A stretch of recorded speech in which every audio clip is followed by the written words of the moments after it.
And with Horizon League Commissioner John LeCrone. And Commissioner, always great to have you here, not to overlook anything else that happens in the Horizon League, but there's a special excitement when basketball season finally arrives. Yeah, Kevin, I'm really glad it's here. And as I've traveled around, unbelievable anticipation, a lot of energy, a lot of excitement. I think that comes from having a lot of returning starters in and about the league, certainly here as well. I think the league is positioned to be pretty darn good this year, but still early. We haven't played any games yet, so we'll have to wait and see. I don't know if there's a way to quantify it, but your overall observations since last April on the effect that Butler being in the national championship game has had on the league. Yeah, there was a huge effect, and I was saying earlier today here, the time was compressed. I mean, from April, May to now, because there's just been so much activity around the Final Four.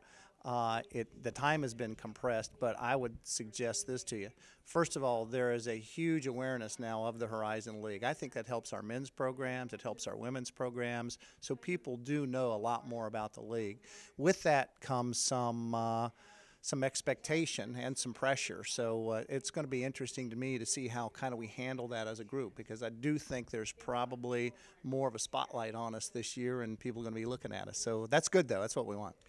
Mentioning success in the postseason, we're here about women's basketball too, and Green Bay won a game, really should have won that second game and been in the Sweet 16. I assume they can have that same kind of impact in raising the level of women's basketball. Well, when you think about that, and the Final Four, and Green Bay getting in at large, and them winning a game and almost winning the next, all that's been a multiplier effect. So I think it's had huge positive impact on the women's programs and on the men's programs. We've got some new coaches coming into the league. So, again, I think that's expectation, anticipation, and I think it's going to be could be a very, very good year for the league. And then final thing I'll ask you about, because we're here in Milwaukee, obviously we'd like to think we're an important part of the league and the success of it.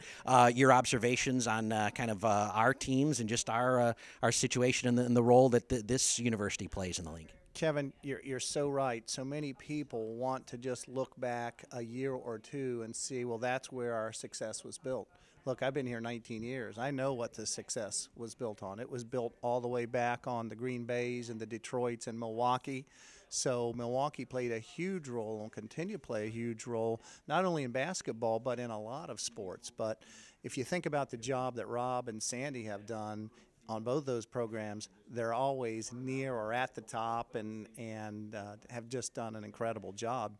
With your team coming back, your men's team, I think you have a chance to be right up there near the top. So who knows? We had a team 1 year picked to finish sixth. They went all the way to the Sweet 16, so I don't put much regard in the preseason rankings. Commissioner, thanks for coming. Looking forward to the basketball season. Thanks a lot, Kevin.